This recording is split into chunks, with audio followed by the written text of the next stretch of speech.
So hey guys. The series name is What If Naruto Got Harem with Family Guys? So let's start the series.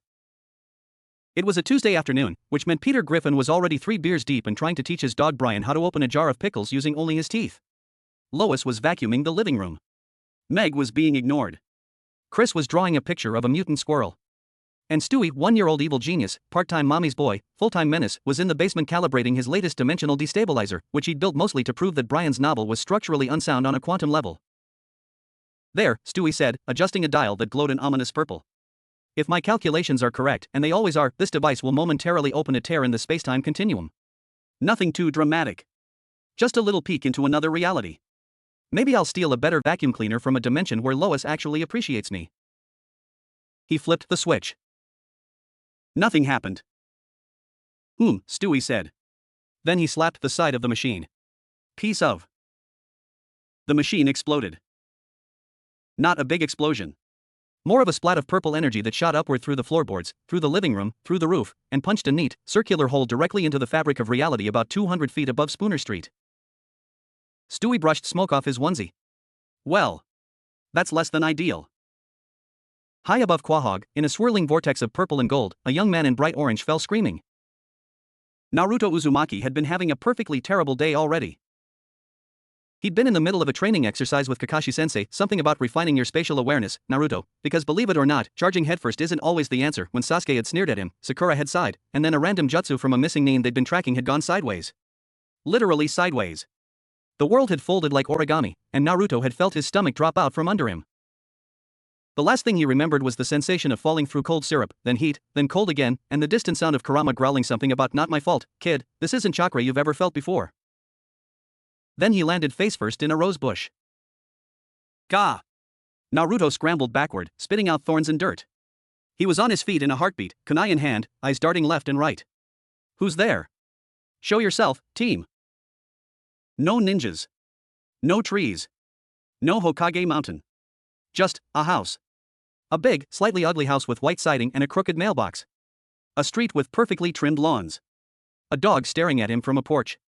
And a fat man in green pants holding a pickle jar. The fat man, Peter Griffin, squinted at Naruto. Hey, Lois. There's a kid in our rose bush. He's wearing pajamas. Very loud pajamas. Lois came to the door, vacuum still running in the background. She looked Naruto up and down. Orange pants, orange jacket, spiky blonde hair, whisker marks on his cheeks, and a look of absolute, utter confusion. Oh my. Are you alright, young man? Naruto blinked. Where's the Hokage's office? The what now? Peter said. The big building with the faces on it? The ramen shop? Ichiraku's? Naruto's voice cracked. He looked around again. No chakra signatures. None. Not even a flicker. It was like the entire world was made of dead air. Where am I? Lois stepped closer, concern wrinkling her forehead.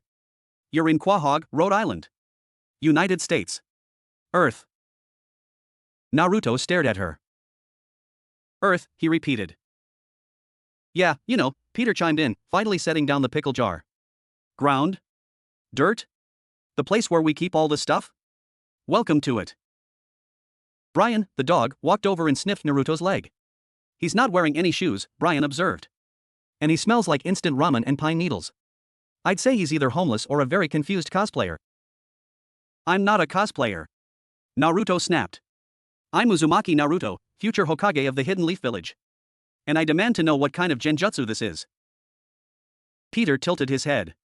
Jutsu? Genjutsu, Naruto said slowly, like he was explaining something to a toddler. Illusion technique. Magic eye stuff?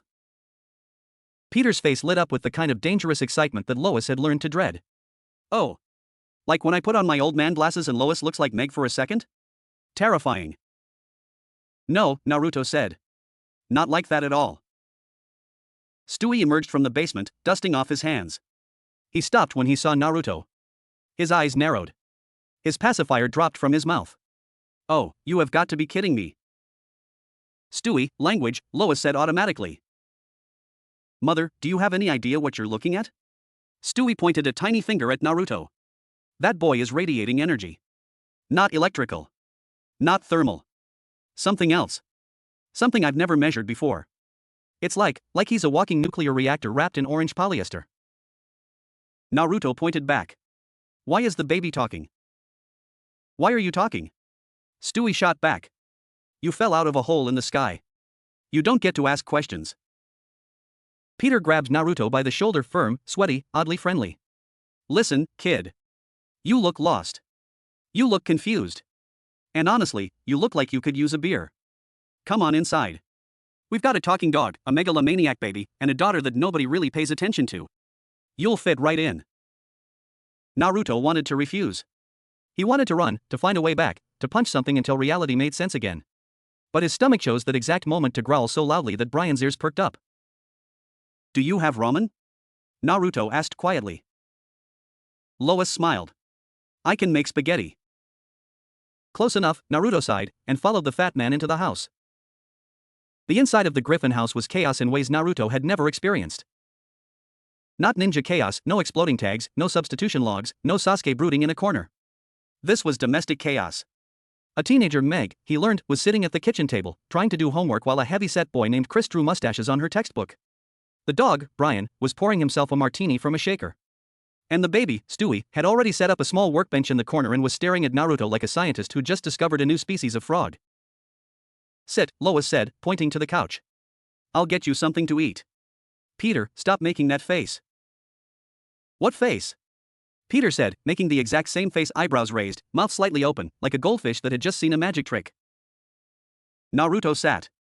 The couch was soft. Too soft. He sank into it like quicksand. His body was tired, not just from the fall, but from whatever that space-time jutsu had done to him. His chakra was still there, he could feel it, but it felt muffled. Like someone had put a pillow over a speaker. So, Brian said, sitting across from him in an armchair. You're from another dimension. I don't know about dimensions, Naruto said. I'm from the land of fire. Hidden Leaf Village. It's not here. Obviously, Stewie muttered, adjusting a magnifying lens over his eye. The quantum signature of this world is completely different. Lower ambient energy. No detectable chakra particles in the atmosphere. You're essentially a fish out of water, except the fish is a teenage ninja and the water is a suburban living room. Naruto stared at the baby. You're really smart for a baby. And you're really loud for a ninja, Stewie replied. Isn't the whole point of your profession to be, stealthy? I'm a different kind of ninja, Naruto said proudly. I'm the kind that yells believe it, and then punches you in the face. Believe what? Peter asked, wandering in with a slice of pizza balanced on his belly. Believe that I can finish this pizza in under 30 seconds? Because I can. Watch. He shoved the entire slice into his mouth. Chewed twice. Swallowed. Gagged slightly. Then gave a thumbs up. Naruto couldn't help it. He laughed. It was a small laugh, surprised out of him. But it felt good. For a moment, the weight of being lost, truly, utterly lost, lifted just enough for him to breathe. Lois came back with a bowl of spaghetti. No ramen, but it was hot, and it was food, and Naruto ate it like he hadn't eaten in days. Which, technically, he hadn't. The last meal he'd had was a rice ball that Sakura had thrown at his head. Slow down, Lois said, sitting beside him. You'll choke. Ninja don't choke, Naruto said with his mouth full. Then he coughed. Then he choked. Brian had to whack him on the back. Meg looked up from her homework. So are you, like, a superhero or something? I'm a ninja, Naruto said once he could breathe again. We don't do capes. Capes get caught on things. Tell that to Batman, Chris muttered. Who's Batman? The room went silent. Peter's jaw dropped. Who's Batman? Kid, have you been living under a rock? No, wait, you've been living in a different dimension. That's actually worse. That's like living under a rock that's also on fire. I'll explain later, Brian said, sipping his martini. The point is, you're stuck here. At least for now. Stewie, can you reverse whatever happened? Stewie climbed onto the coffee table and folded his tiny arms. Theoretically, yes. Practically? I'd need to analyze his energy signature, match it to the dimensional frequency he arrived on, and then build a return portal that doesn't turn him inside out. Give me a week. Maybe 2. Assuming he doesn't blow up my lab with whatever that orange jumpsuit is hiding. Naruto's hand instinctively went to his stomach. Kurama was quiet. Too quiet. The nine-tailed fox hadn't spoken since the fall, and that worried Naruto more than anything else. "I'm not dangerous," he said. "Mostly." Famous last words, Stewie said. That night, Naruto slept on the couch. He couldn't really sleep, though. He lay there with his eyes open, staring at the popcorn ceiling, listening to the strange sounds of the house, a creaking pipe, Brian typing on a laptop in the next room, Peter snoring loud enough to rattle the windows.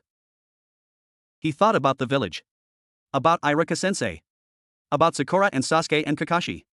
About the ramen stand. About the way the sun looked through the leaves of the big tree at the academy. Were they looking for him? Did they even know he was gone? His chest ached. "You okay, kid?" Naruto sat up. Brian was standing in the doorway, a glass of water in his paw. The dog's eyes were tired but kind. "Yeah," Naruto lied. Brian walked over and sat on the floor next to the couch. "You're not. And that's fine. You're in a strange place, with strange people, and a talking dog. I'd be worried if you were okay." Naruto looked at him. "You're really a dog?" "Last time I checked." "And you talk?" "And I write novels. Mediocre ones, according to the New Yorker." Naruto didn't know what the New Yorker was, but he nodded anyway.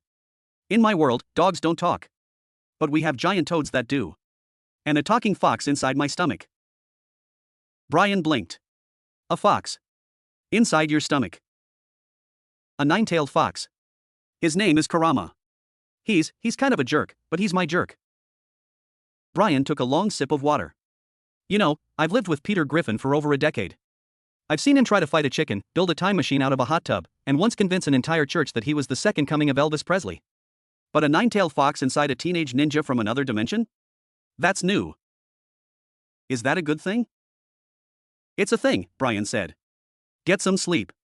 Tomorrow, we figure out how to get you home." Brian left. Naruto lay back down. And for the first time since he'd arrived, he closed his eyes and let himself feel small.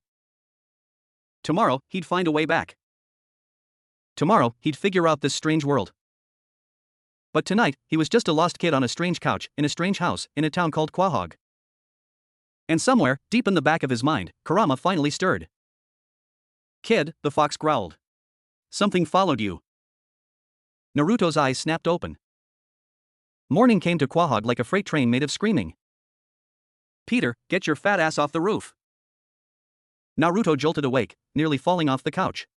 Lois was standing in the backyard, hands on her hips, staring up at the garage where Peter had apparently decided to fix the satellite dish by lying on top of it and chewing on the coaxial cable.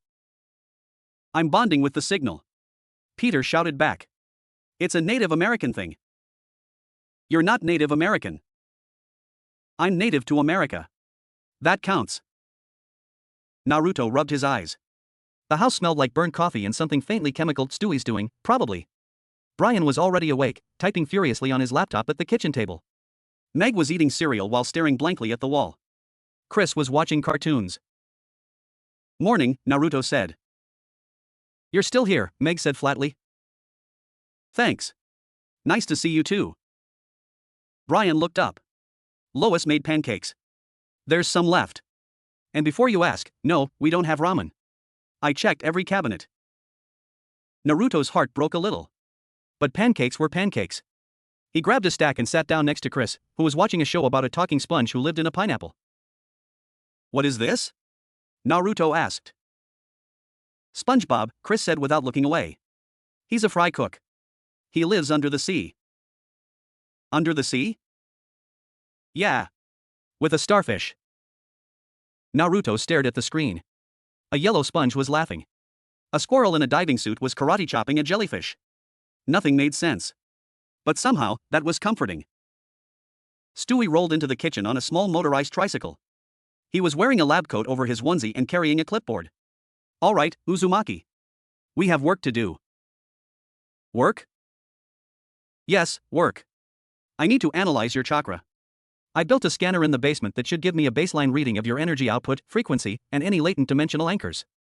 Also, I want to see if that fox inside you is real or just a very elaborate hallucination caused by head trauma." Naruto frowned. "Kurama's real." "Prove it." Naruto closed his eyes. He reached inside himself, toward the dark, vast space where Kurama slept behind his seal. The fox's chakra was there, red, hot, alive, but it was coiled tight, like a snake watching a predator. Don't, Kurama warned. Not yet. Something's wrong with this place. The air feels thin. My power doesn't stretch the same way. Naruto opened his eyes. He says no. Stewie scribbled on his clipboard. Fascinating. Ascension chakra construct with autonomy and refusal instincts. This is the most interesting thing to happen in this house since Brian tried to write a screenplay about his existential crisis. That was a good screenplay, Brian muttered. It was a Frasier ripoff with fur. Naruto stood up. Look, baby genius or whatever you are, I appreciate the help, really. But I'm not some lab experiment. I'm a ninja. And I need to find a way home. If you can help, great. If not, I'll figure it out myself. Stewie smirked. It was an unsettling expression on a baby's face. Oh, I like you. You've got spine. Most people in this house are spineless. Peter's spine is made of cheeseburgers. Meg's spine is made of sadness. Chris's spine is made of whatever that smell is in his room. Hey! Chris shouted from the couch. It's not an insult if it's true, Christopher. Naruto sighed. This was going to be a long day. Peter decided, around 11 in the morning, that Naruto needed a proper tour of Quahog. You can't just sit around the house all day, kid, Peter said, grabbing his car keys. You gotta see the sights. The clam. The Pawtucket Brewery. The dump. It's a magical place. The dump? You haven't lived until you've seen a seagull fight a raccoon over a half-eaten hot dog. It's like Gladiator, but with more feathers and less Russell Crowe. Naruto wasn't sure what a Russell Crowe was, but he got in the car anyway. Brian came along too, mostly to make sure Peter didn't do anything catastrophically stupid. Stewie declined, muttering something about calibrating the quantum oscillators and not wanting to be seen in public with that fashion disaster. The car, a beat-up station wagon that smelled like old French fries and failure, lurched down Spooner Street. Peter drove with one hand on the wheel and the other holding a beer, which Brian informed Naruto was not legal, but also not something anyone in this town enforces. So, Peter said, turning onto the main road. You're a ninja. That means you can do cool stuff, right? Like disappear? Or run on water? Or turn into a log? I can do all of those things, Naruto said. Well, the log thing is a substitution technique. It's not really turning into a log. It's more like swapping places with a log really fast. So you become the log? No. But you're where the log was? Yes. So you're the log. Naruto put his face in his hands. Sure, Peter. I'm the log. Peter grinned. Awesome. I've always wanted to be friends with a log. Brian sighed from the back seat. Peter, he's not actually a log. He just said he was. He said it sarcastically. Dogs can't detect sarcasm, Brian. Everyone knows that. They drove past a strip mall, a church, and a pawnshop with a giant rubber chicken on the roof. Naruto watched it all with wide eyes. The buildings were shorter than the ones in the Leaf Village. The streets were wider. And everyone was in such a hurry, but none of them were running, they were just walking fast, talking into small rectangles held to their ears. What are those? Naruto asked, pointing at a man on a phone. Cell phones, Brian said. They let you talk to people far away. Instant communication. We have messenger birds. That's adorable. Peter pulled into the parking lot of the Drunken Clam, Quahog's finest, and only, dive bar. All right, kid. Welcome to my office. You work in a bar? No, I drink in a bar. There's a difference. Inside, the Clam was dark and smelled like spilled beer and regret. A few old men sat at the counter, nursing drinks.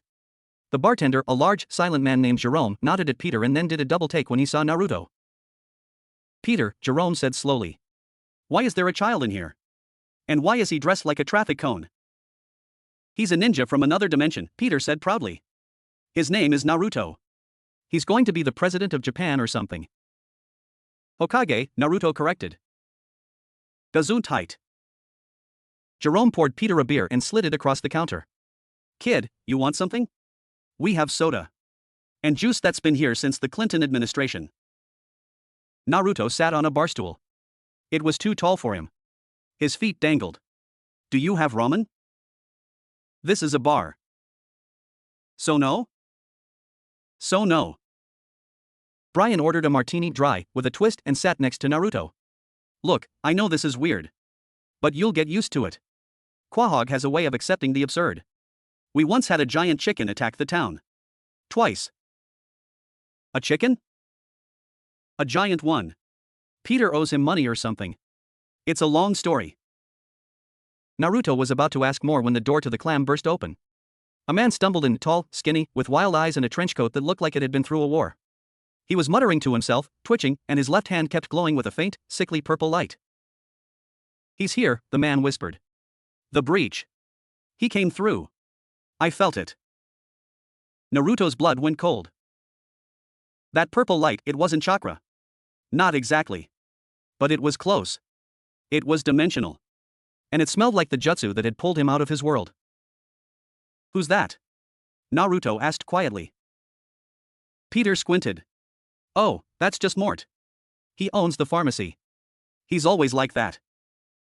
No, Naruto said, sliding off the stool. He's not. The man, Mort Goldman, locked eyes with Naruto. His pupils dilated.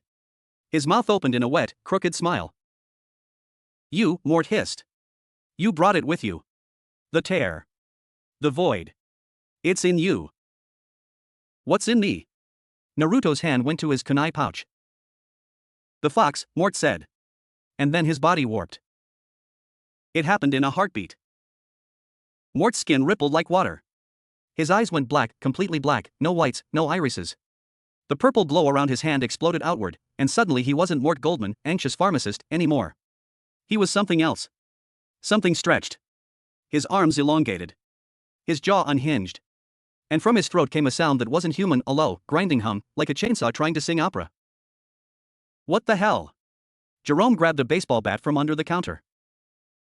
Peter screamed, a high-pitched, girly scream that went on for way too long.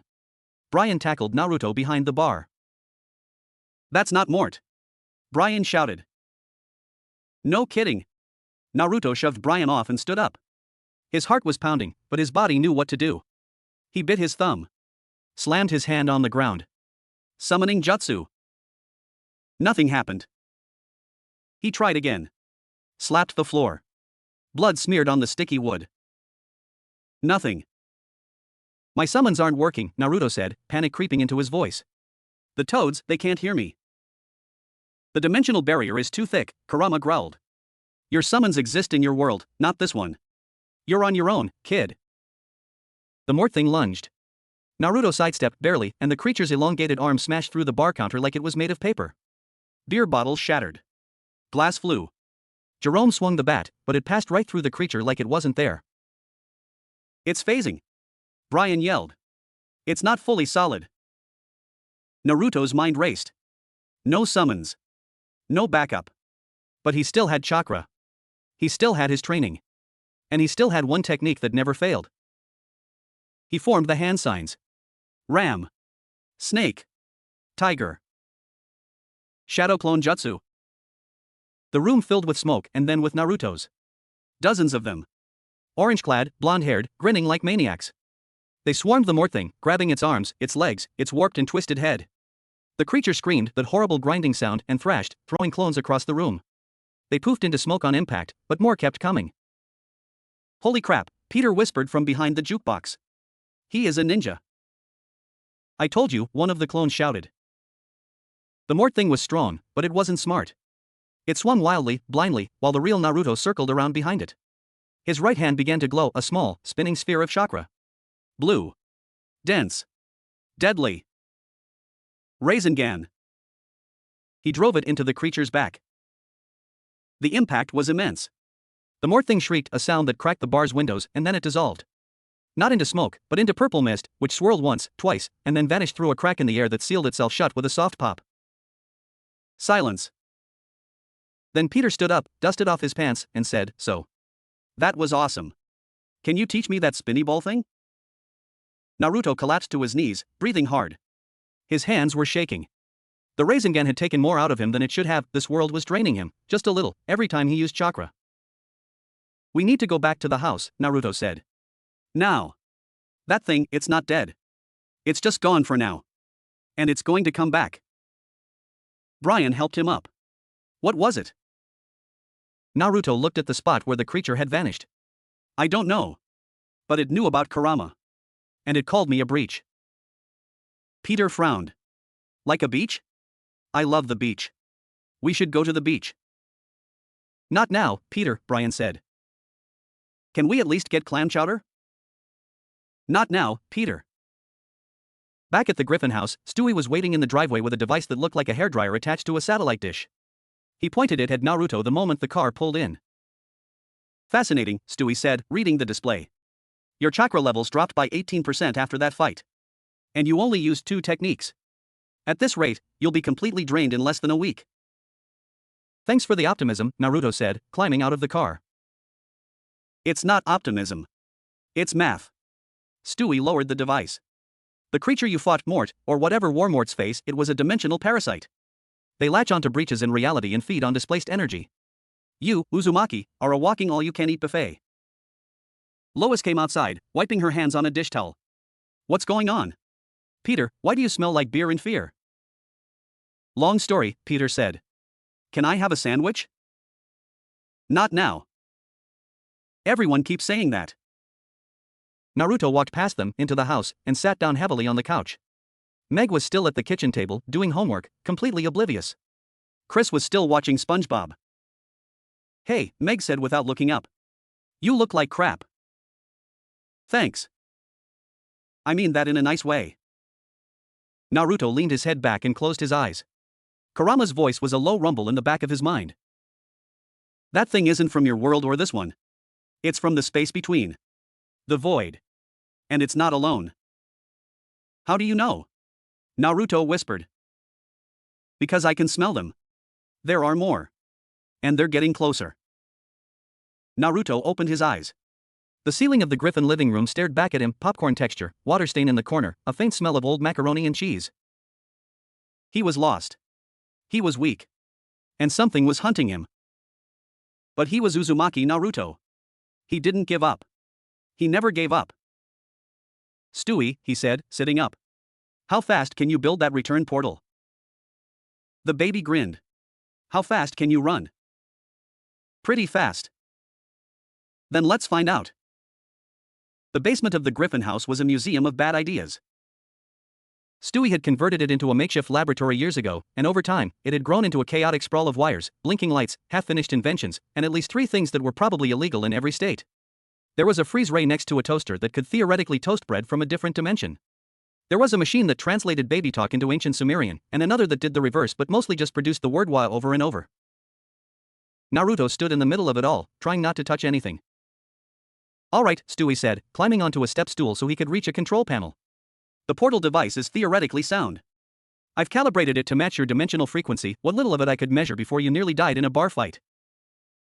I didn't nearly die, Naruto said. Your chakra levels say otherwise. But fine, be macho.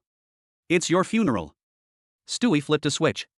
A holographic display flickered to life, showing a rotating 3D model of what looked like a folded piece of paper. This is reality. Or rather, the fabric of it. Normally, it's stable. Boring, even. But when you fell through, you left a tear. A small one. And that tear is like an open window. An open window to what?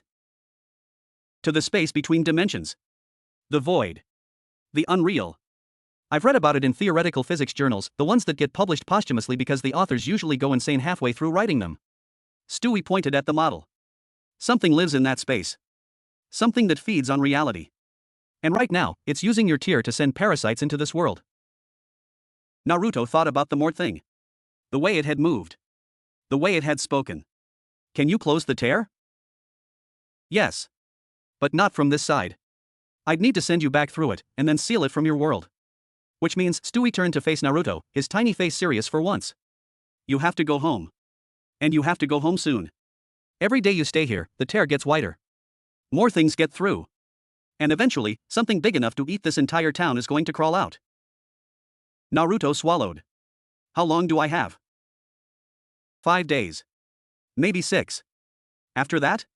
Quahog becomes an all-you-can-eat buffet for horrors beyond human comprehension. So no pressure, Brian said from the top of the basement stairs. He'd been listening, a cup of coffee in his paw. You know, when I agreed to let a strange teenager sleep on our couch, I didn't think it would come with an apocalypse countdown. Welcome to my life, Naruto muttered. That afternoon, Brian offered to take Naruto for a walk around the neighborhood. Partly to clear his head, partly because Lois had asked him to keep the kid out of trouble, and partly because Brian needed to figure out how he felt about all of this. They walked in silence for a while, past the Foley house, past the empty lot where Peter had once tried to build a waterslide, past the convenience store where Meg had accidentally started a small fire in 2019. So, Brian said eventually. You're really from another world. Yeah. And you have a demon fox inside you. He's not a demon. He's a tailed beast. There's a difference. Is there, though? Naruto kicked a pebble. It bounced down the sidewalk and into a storm drain.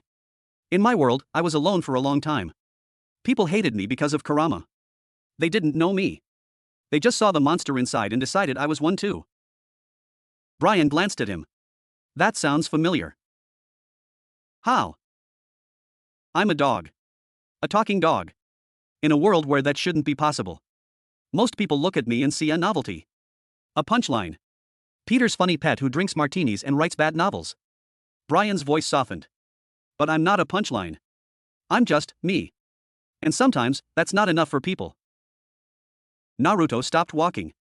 He looked at Brian, really looked at him. The dog's eyes were tired in a way that had nothing to do with lack of sleep. You're not a punchline, Naruto said. You're a friend. And you're the first person in this world who talked to me like I was a person, not a problem. Brian blinked. That's surprisingly insightful for a teenager who wears orange every day. Orange is a great color. It's a safety hazard. They walked a little further, and Naruto told Brian about the Leaf Village. About Irika, the teacher who'd been the first to see him as a student instead of a monster. About Sakura's stubbornness and Sasuke's brooding. About Kakashi and his stupid book and his stupid mask and the way he always showed up late but always showed up anyway. They sound like family, Brian said. They are, Naruto said.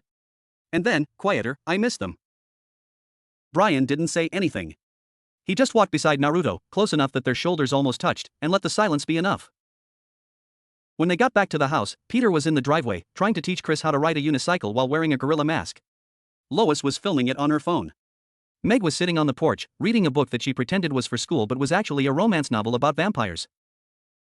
Hey, Meg, Naruto said, sitting down next to her. What are you reading? Meg snapped the book shut. Nothing. It had a shirtless guy on the cover. It's for a book report. On what? Shut up. Naruto grinned. Meg was prickly, but he recognized the armor. He'd worn the same one for years.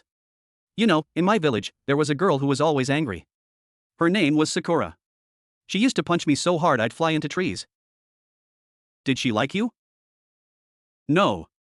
She liked the broody guy who ignored her. Meg snorted. Sounds about right. But she was still my friend. Even when she was punching me. That's what friends do. They punch you and then they help you up. Meg looked at him. Really looked. You're weird. I know. But you're not as annoying as I thought you'd be. Give it time. For a moment, Meg almost smiled. Almost. Then Peter fell off the unicycle and the gorilla mask flew into the neighbor's yard, and the moment was gone. That night, after everyone had gone to sleep, Naruto sat on the back porch and stared at the stars. They were the wrong stars. Constellations he didn't recognize. A moon that was too small and too pale. He'd spent his whole life looking up at the same sky, and now even that had been taken from him. Stop feeling sorry for yourself, Kurama growled. I'm not feeling sorry for myself. You're moping. It's pathetic. You're pathetic. I'm a nine-tailed fox who could level a mountain. You're a teenager in pajamas. We are not the same. Naruto laughed quietly. You know, for a terrifying beast of destruction, you're kind of a jerk. I prefer honest. They were quiet for a while.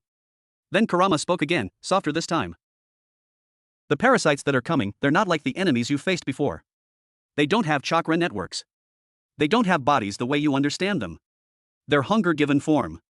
And they will keep coming until the tear is closed. Then I'll close it. You can't do it alone. I know. Naruto looked back at the house. Through the window, he could see Brian typing on his laptop, Stewie tinkering in the basement, Lois folding laundry, Peter snoring on the couch with a slice of pizza balanced on his chest. But I'm not alone anymore. They're not ninjas. No. But there's something. What? Naruto thought about it. About Peter's dumb jokes and Lois's steady hands. About Brian's quiet kindness and Stewie's terrifying intelligence.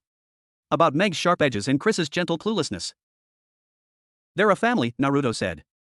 A weird, broken, loud, stupid family. But they're mine.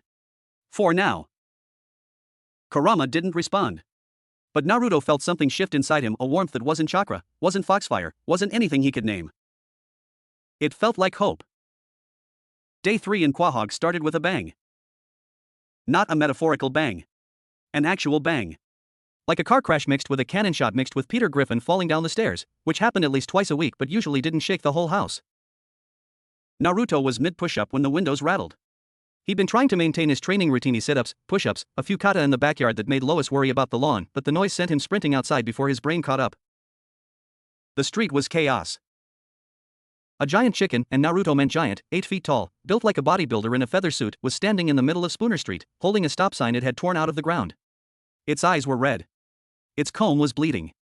And it was staring directly at the Griffin house. "Oh no," Brian said, appearing at Naruto's side. "Not again." "You know that thing?" "Unfortunately. That's Ernie. The giant chicken. He and Peter have been fighting for years. Decades, maybe. I've lost track."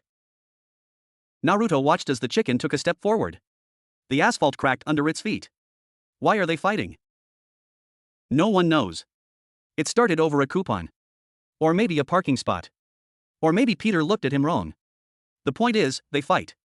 And when they fight, things get destroyed. As if on cue, Peter burst out of the front door, wearing nothing but boxer shorts and a determined expression. "You again," he screamed. The chicken screamed back, a horrible, guttural BWAK that sounded like a foghorn being fed through a blender. And then they charged. The fight was like nothing Naruto had ever seen. And he'd seen Sasuke and Naruto throw hands more times than he could count. He'd seen Rock Lee open the gates. He'd seen Gaara turn an entire forest into sand. But Peter Griffin versus the giant chicken was different. It was primal. Two idiots with unlimited durability and absolutely no self-preservation instincts, beating each other through mailboxes, over cars, and into the side of the Goldman Pharmacy. Peter threw a punch. The chicken dodged and kicked Peter in the groin. Peter fell to his knees, groaned, then headbutted the chicken in the stomach. The chicken stumbled back, grabbed a garbage can, and slammed it over Peter's head. Peter emerged wearing the garbage can like a helmet and bit the chicken's wing. "Should we help him?" Naruto asked. Brian watched as the chicken threw Peter through a fence. "No. This is between them. Also, last time I tried to help, the chicken hit me with a car door." The fight moved down the street. Peter grabbed a garden hose and whipped it like a lasso, wrapping it around the chicken's neck. The chicken spun, dragging Peter through a sprinkler and into Mrs. Henderson's prize-winning petunias. Mrs. Henderson came outside with a broom and immediately went back inside when she saw what was happening. "This is normal?" Naruto asked. "For Quahog? Yes. For the rest of the world? No." The chicken picked up a bicycle and swung it like a baseball bat. Peter caught it, and snapped it over his knee. Then he threw the pieces back at the chicken, who dodged all but one, which lodged itself in its left thigh. The chicken didn't even flinch. It just pulled the bike frame out, blood spraying. Was that blood? It looked like mayonnaise, and kept coming. "They've been doing this for 15 years, Brian said. No one knows why. No one asks anymore. It's just a thing that happens." Naruto watched as Peter and the chicken crashed into the Quickie Mart, sending Slurpee machines flying. The chicken emerged holding a frozen hot dog. Peter emerged holding a Slurpee. They looked at each other. They looked at their weapons. And then they both threw them aside and went back to punching. "I respect the commitment," Naruto admitted. "Don't. It's pathological." The fight ended, as it always did, without a winner. After 20 minutes of non-stop violence, during which they destroyed 3 cars, 2 mailboxes, 1 lawn gnome, and Mr. Weed's prized begonias, Peter and the chicken simultaneously collapsed into a pile of exhaustion. They lay there on the sidewalk, breathing heavily, staring at the sky. "Same time next week?" Peter wheezed. The chicken nodded weakly. And then the chicken stood up, brushed itself off, and walked away like nothing had happened. Peter limped back to the house, bloodied but grinning. See, kid? That's how we settle disputes in Quahog. You didn't settle anything, Brian said. You just destroyed half the block. Yeah, but I felt good doing it. Naruto shook his head. This world was insane. But somehow, watching Peter fight a giant chicken with the same reckless determination that Naruto used against Sasuke, it made him feel less alone. That fat man is an idiot, Kurama observed. Yeah, Naruto thought back. But he's an idiot who doesn't give up. I hate that. I respect that. That evening, Stewie called everyone into the living room for its State of the Dimensional Crisis address. He stood on the coffee table, holding a laser pointer and a PowerPoint clicker that was clearly too big for his hands. Thank you all for coming, Stewie began. I'll keep this brief because I know most of you have the attention spans of gnats on methamphetamines. Hey! Peter said. I said most of you. Peter, you have the attention span of a goldfish on methamphetamines. Happy? Yes. Stewie clicked the laser pointer. An image of the tear, the dimensional breach, appeared on the wall. This is the tear. It's currently about 3 feet wide and growing. Every day, it expands by roughly 6 inches. At that rate, in 4 days, it will be large enough for something big to come through. How big? Lois asked. Remember the Stay Puft Marshmallow Man from Ghostbusters? Yes. Bigger. And less friendly. The room went quiet. Even Peter stopped picking his nose. Naruto stood up. So we close it. Stewie, you said you could send me back. Let's do it tomorrow. I can't, Stewie said. The portal generator needs a power source. A big one. More than anything I have in this house. I'd need something with enough energy to punch through the dimensional barrier, something like a nuclear reactor, or a small star, or maybe a really, really angry nine-tailed fox. Everyone looked at Naruto. What? He said. Your fox, Brian said. Could he power the portal? Naruto closed his eyes. He reached inside. Kurama? I heard. The fox's voice was heavy, thoughtful. I could do it. But it would take almost everything I have. I'd be weak for days afterward. And if something attacks while I'm recovering, we'd be vulnerable, Naruto finished. Yes. Naruto opened his eyes. Kurama says yes, but it's risky. If I use his chakra to power the portal, I won't have much left for fighting. And those parasites, they're still out there. Stewie nodded. So we need to deal with the parasites before we send you back. Clear the board, so to speak. How do we find them? Lois asked. Stewie smiled. It was not a comforting smile. We lure them. Using the only thing they want. Everyone looked at Naruto again. Oh, he said. Great. I'm bait. You're delicious bait, Stewie corrected. Now let's talk about traps. The plan was simple. Naruto would stand in the middle of the Quahog Town Square, radiating as much chakra as he could without exhausting himself. The parasites would sense the energy and come running. The griffins, armed with Stewie's inventions, would trap them, weaken them, and let Naruto finish them off with a Rasengan. What could go wrong? Peter asked. Literally everything, Brian said. That's the spirit. They set up the trap that night. Stewie rigged the square with energy nets, containment fields, and a device he called the Voidsucker 3000, which looked like a giant vacuum cleaner attached to a car battery. Lois brought sandwiches. Chris brought his sketchbook. Meg brought her phone, mostly to film the inevitable disaster. Naruto stood in the center of the square, took a deep breath, and let his chakra flare. It was like lighting a match in a room full of gas. The first parasite came within 30 seconds. It wasn't like the Mort thing. This one had no human shape at all, just a writhing mass of purple tendrils and glowing eyes, sliding across the ground like oil on water. It hissed when it saw Naruto, and its tendrils lashed out. Now! Stewie shouted. Brian hit a switch. Energy net shot out of the ground, wrapping around the parasite. It screamed a high-pitched, static-filled shriek and thrashed against the nets. Sparks flew. The air smelled like ozone and burnt sugar. Naruto ran forward, Rasengan spinning in his hand. He slammed it into the creature's core. The parasite dissolved, same as Mort had, into purple mist that swirled and vanished. One down, Naruto said. Then 2 more appeared. Then 3. Then 6. Peter said, backing away. Stewie? How many did you say there were? Stewie's face was pale. I may have miscalculated. Miscalculated how? There might be an entire nest of them. A nest? The parasites swarmed. Naruto formed a dozen shadow clones, and the square erupted into chaos. Clones fought tendrils. Energy nets fired left and right. The Voidsucker 3000 roared to life, sucking one parasite into its canister, where it dissolved with a wet pop. Brian bit a tendril and immediately regretted it. The thing tasted like burnt electronics and regret. Lois used a frying pan to bat away a parasite that got too close to Chris. And Peter, bless his stupid, brave heart, grabbed a lawn chair and started swinging. Get off my lawn, he screamed, even though they weren't on his lawn. The battle lasted 10 minutes. When it was over, the square was a mess of broken cobblestones, scorch marks, and purple goo. Naruto was on his knees, panting, his chakra nearly spent. His clones had all been destroyed. His Rasengan had been used 6 times. But the parasites were gone. Count? Stewie asked, breathing hard. 12, Brian said, looking at his phone. I counted 12.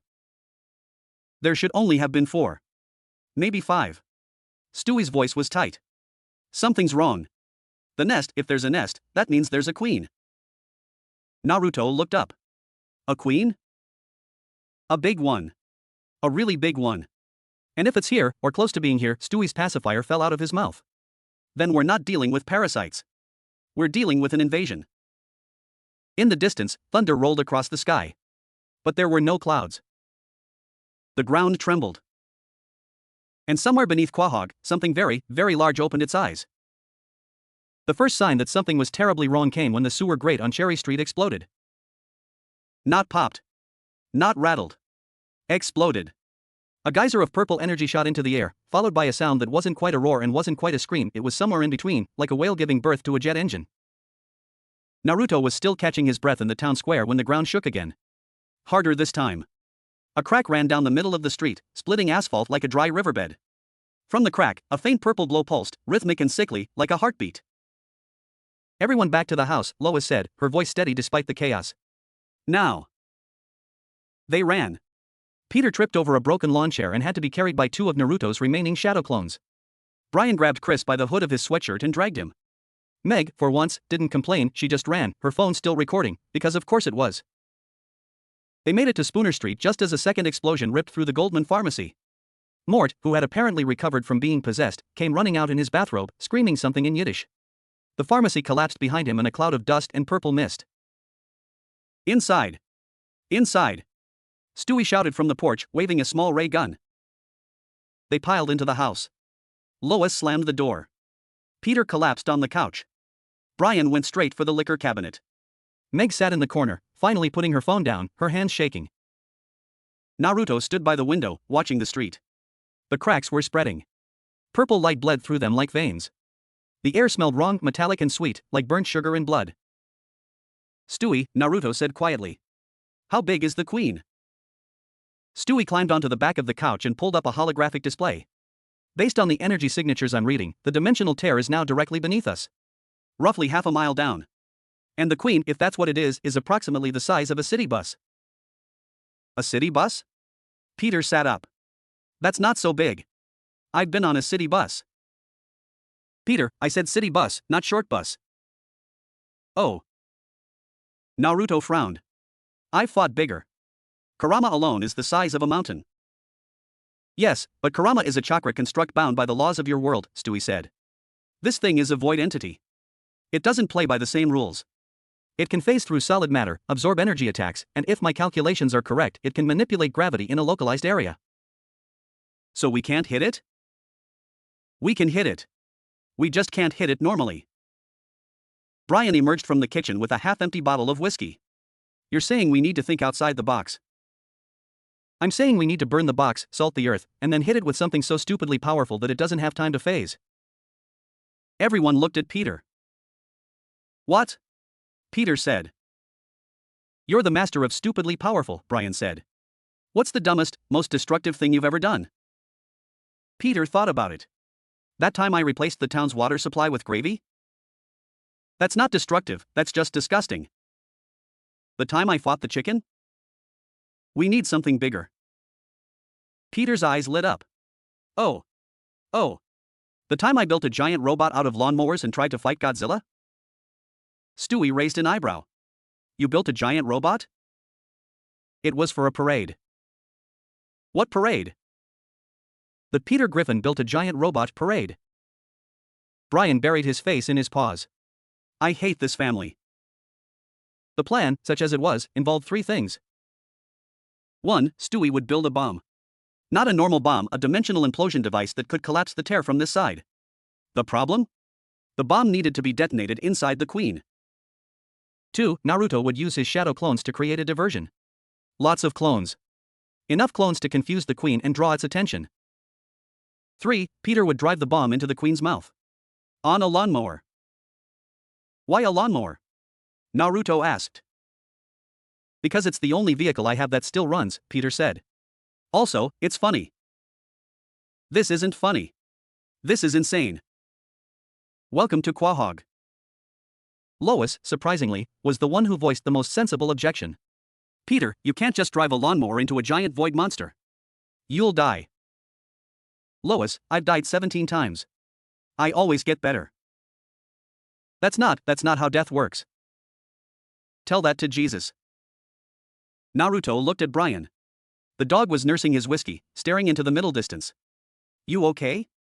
Naruto asked. No, Brian said honestly. I'm a dog. From Rhode Island.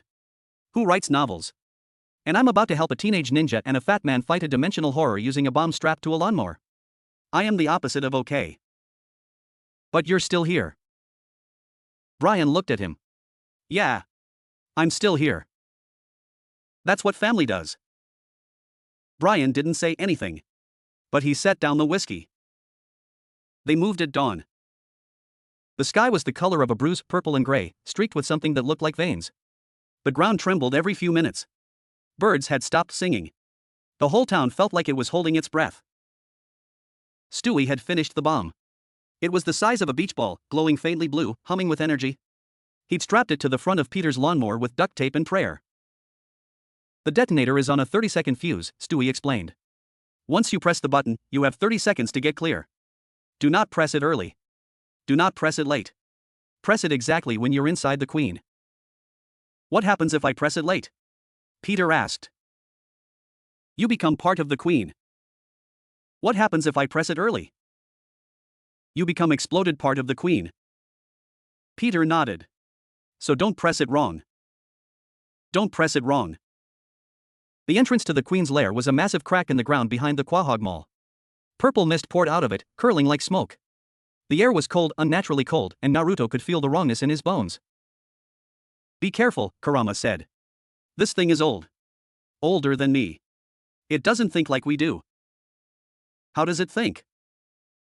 Hunger. That's all. Just hunger. Naruto formed the hand signs. Shadow clone jutsu. The air filled with smoke and then with Naruto's. Dozens. Hundreds. They spread out across the parking lot, orange jackets bright against the gray morning. Diversion team, go! Naruto shouted. The clones charged into the crack. The Queen reacted immediately. It rose from the earth like a whale breaching, massive, dark, its body made of shifting purple shadows and too many eyes. Each eye was the size of a dinner plate, and they all opened at once, fixing on the clones. Tendrils shot out, wrapping around clones, crushing them into smoke. But more clones kept coming. Clones ran between its legs. Clones jumped onto its back. Clones screamed believe it, at the top of their lungs, which confused the Queen more than anything else. Now, Peter! Stewie shouted. Peter revved the lawnmower. The engine coughed, sputtered, and then roared to life. Yeehaw, he screamed, and drove straight into the crack. Naruto watched him go, heart pounding. He's insane. Yes, Brian said, appearing beside him. But he's insane. The lawnmower bounced over rocks and rubble, Peter holding on for dear life. The Queen's body was all around him now, walls of purple flesh, pulsing with light. He could see its core, a massive, glowing orb, like a heart made of stars. All right, you ugly son of a, Peter pressed the button. 30 seconds.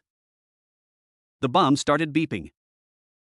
Peter turned the lawnmower around and drove like hell. On the surface, Naruto felt the shift. The Queen screamed, a sound that cracked the pavement and shattered every window in the mall. Its tendrils thrashed wildly, no longer targeting clones, just lashing out at everything. The ground heaved. The sky turned purple. He did it, Stewie whispered. The idiot actually did it. 20 seconds. Peter burst out of the crack, lawnmower on 2 wheels, hair on fire. Literally, his hair was on fire. He flew across the parking lot, crashed into a dumpster, and rolled to a stop. I'm okay, he shouted, giving a thumbs up. 15 seconds. Everyone get down. Naruto shouted. They hit the ground. 10 seconds. 5. 3. 2. 1. The explosion was silent. For one perfect moment, the world went white. No sound. No color. Just light, pure, blinding light, and then a shockwave that knocked Naruto off his feet and sent him tumbling across the asphalt. When he opened his eyes, the queen was gone. The crack was gone. The purple sky was fading back to blue. And in the distance, birds started singing again. Naruto lay on his back, staring up at the clouds, and laughed. It was a broken, exhausted, disbelieving laugh. We did it, he said. Peter crawled over to him, face covered in soot, hair still smoking. Did we win? Yeah, Peter. We won. Peter grinned. Cool. Can we get breakfast? I'm starving. Naruto laughed again. And somewhere deep inside, Kurama chuckled. That fat man, the fox said, is the bravest idiot I've ever met. They ate breakfast at the Drunken Clam. Not because it was a good idea, it wasn't, but because the clam was the only building within walking distance that hadn't been destroyed by the dimensional explosion. The Quickie Mart was gone. The pharmacy was gone. Even the Quahog Mall had a giant crater where the parking lot used to be. Jerome, the bartender, was serving eggs and bacon from behind the counter, because when your town nearly ends, you adapt. So, Jerome said, sliding a plate to Naruto. You're the reason my bar is now the only business left on this block. Technically, the queen was the reason, Naruto said through a mouthful of eggs. Technically, you brought the queen. Fair point. Peter was on his 3rd beer, even though it was 9 in the morning. Lois was trying to get him to eat something solid. Brian was nursing a coffee and a headache. Stewie was sitting in a booster seat, analyzing the bomb's detonation data on a tablet. Meg and Chris were sharing a plate of fries, too tired to argue. The tear is closed, Stewie announced. Permanently. No more parasites. No more queen. Quahog is safe. A collective sigh of relief went around the table. But, Stewie continued, Naruto is still here. The portal generator still needs power. And Kurama is still the only thing that can provide it. Naruto set down his fork. So nothing's changed. Everything's changed. The threat is gone. Now we just have to send you home. Stewie looked at him. You do still want to go home, don't you? Naruto didn't answer right away. He looked around the table. At Peter, who was trying to balance a spoon on his nose. At Lois, who was quietly making sure everyone had enough to eat. At Brian, who was pretending to read the newspaper but kept glancing at Naruto with worried eyes. At Meg and Chris, who had somehow become less annoying over the past few days. At Stewie, tiny and terrifying and brilliant. He'd been in Quahog for less than a week. But it felt longer. It felt like he'd always been here. Yeah, Naruto said finally. I want to go home. But I'm going to miss you guys. Peter stopped balancing the spoon. Miss us? Kid, you're not leaving yet. We've still got, 2 days. That's enough time for me to teach you how to fish. Or how to fight a chicken. Or how to properly appreciate a good fart joke. Peter, Lois warned. What? It's cultural exchange. Naruto grinned. Okay. One day. But tomorrow night, Stewie powers up the portal. Deal? Deal, Peter said. And for the rest of the day, Naruto didn't think about leaving. He just lived. Peter took him fishing. They went to the pier at the edge of town, the one that smelled like dead fish and regret. Peter had 2 fishing rods, a bucket of worms, and a 6-pack of beer that he promised he wouldn't drink all of. He drank all of it. So, Peter said, casting his line. You've got a demon fox in your belly. Tailed beast. Right. Does it talk? Yeah. What does it say? Naruto thought about it. Mostly insults. Nice. I've got a demon in my belly too. It's called lactose intolerance. They fished in silence for a while. Naruto caught nothing. Peter caught a boot, a tire, and what looked like a very confused eel.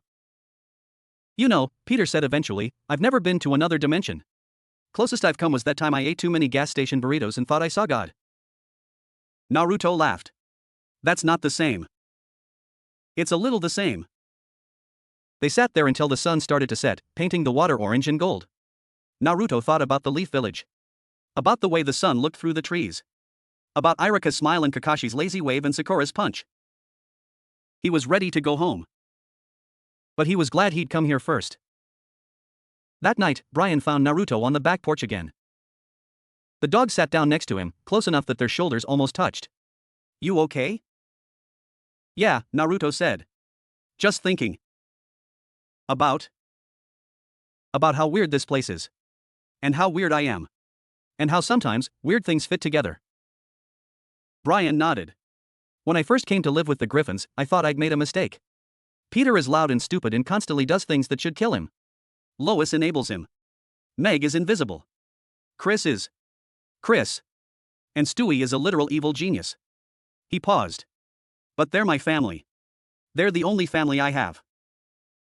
That's how I feel about my team, Naruto said. They're annoying and they fight with me and they never listen.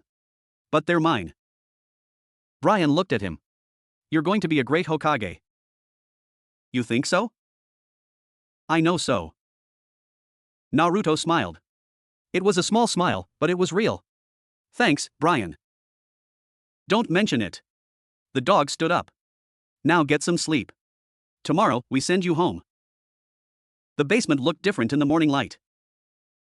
Stewie had spent the night rearranging the equipment, running final diagnostics, and muttering to himself about quantum resonance frequencies. The portal generator was now the size of a refrigerator, covered in blinking lights and warning labels that Stewie had written himself. Most of them said things like do not touch and seriously, don't and I will end you. All right, Stewie said, climbing onto his step stool. The generator is ready. All we need is the power source. Naruto stepped forward. He placed his hand on the generator's intake valve. Kurama. It's time. I know. The fox's voice was calm.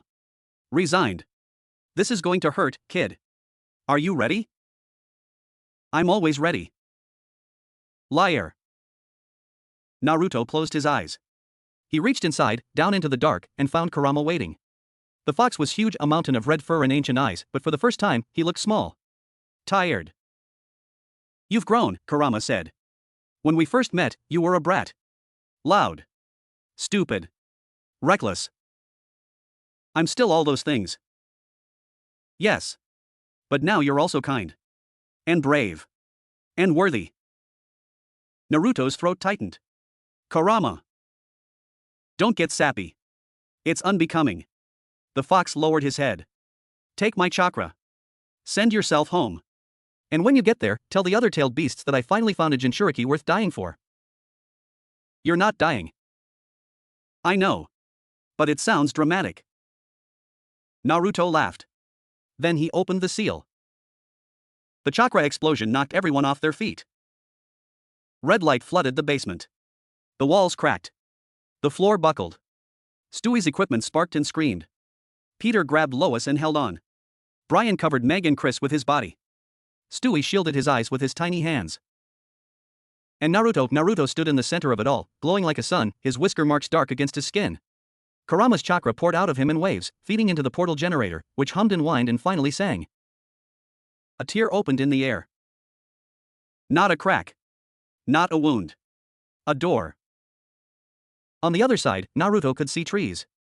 Mountains. A sky that was the right shade of blue. The Leaf Village. Go!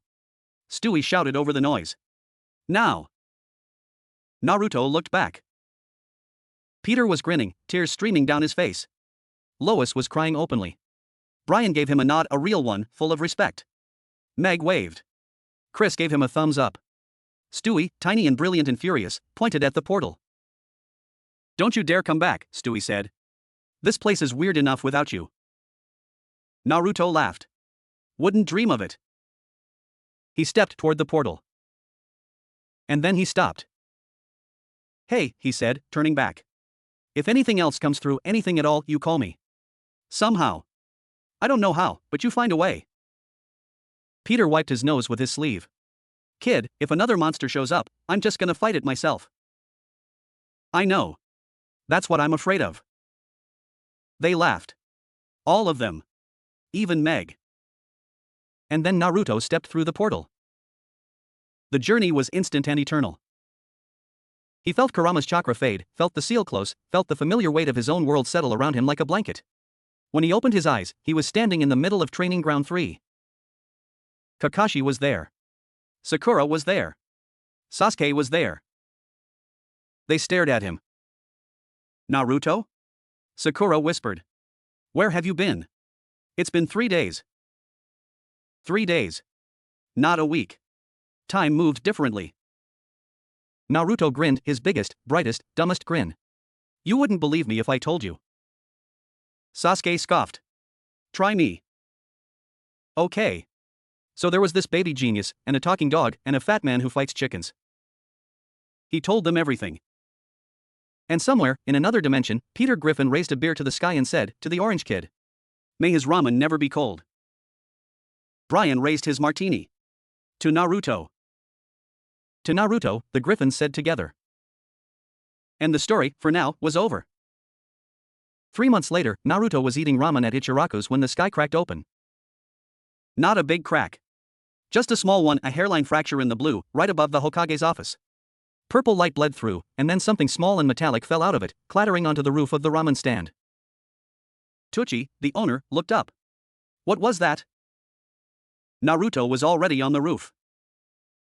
He picked up the object. It was a small device, no bigger than his palm, with a blinking green light and a note taped to the back. He unfolded the note. The handwriting was tiny, precise, and unmistakably Stewie's. Uzumaki. If you're reading this, something has come through again. Don't panic. It's probably just Peter. He's been asking about you. Use this device to open a temporary portal.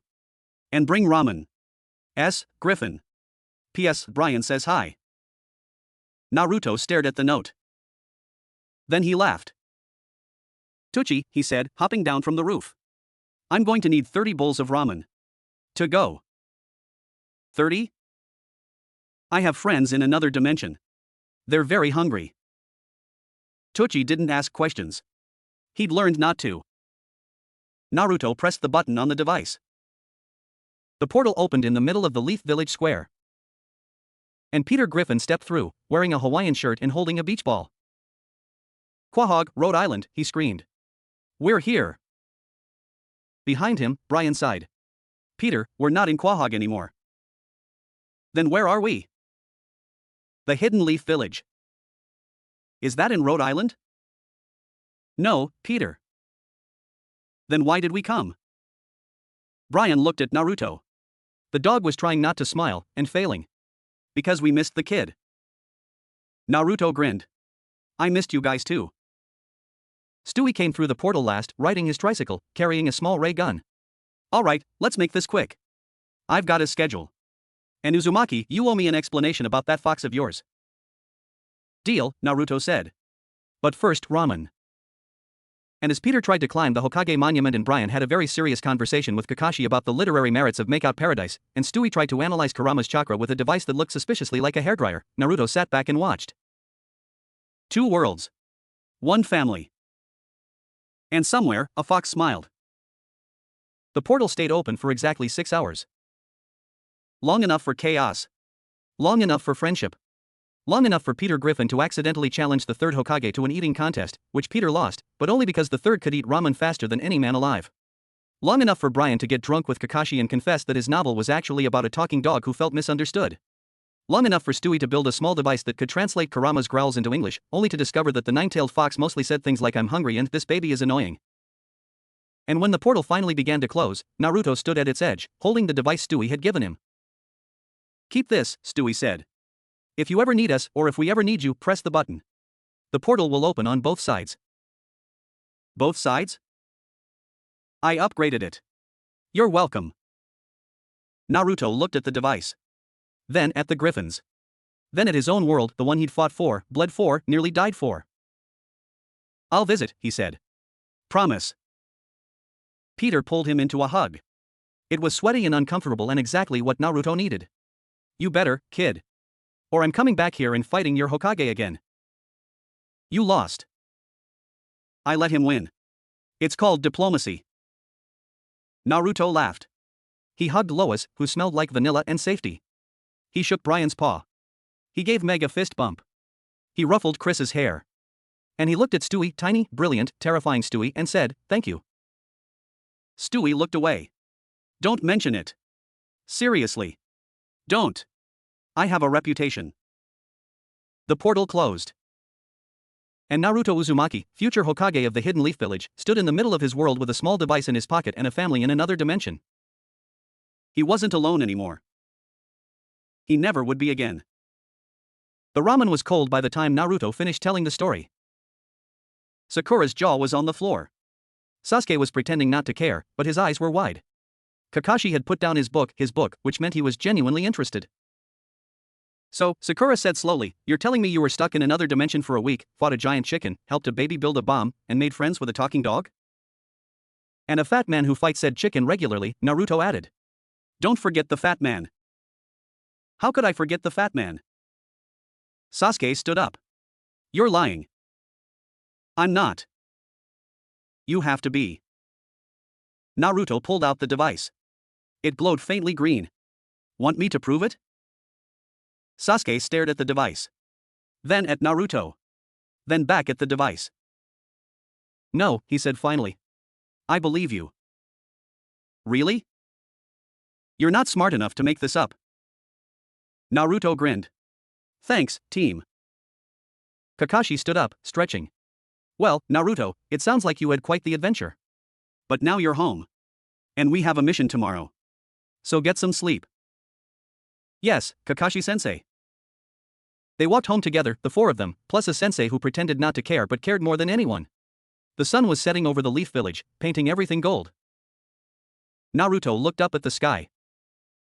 Somewhere out there, beyond the stars, beyond the dimensions, a fat man was probably fighting a chicken.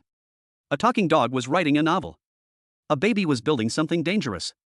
And a family, a weird, broken, loud, stupid family, was missing him. He missed them too. But he was home. And home was where he belonged. For now. Kid, Kurama said. That device Stewie gave you. Does it work both ways? Yeah. Then maybe we could visit sometime. I want to see that baby's face when I tell him he's wrong about quantum mechanics. Naruto laughed out loud. Sakura looked at him like he was crazy. Sasuke rolled his eyes. Kakashi smiled behind his mask. Yeah, Naruto said. Maybe we will. He walked into the sunset, pocket full of possibilities, heart full of family. And somewhere in Quahog, Rhode Island, Peter Griffin raised a beer and said, to the orange kid. To Naruto, the Griffins said together.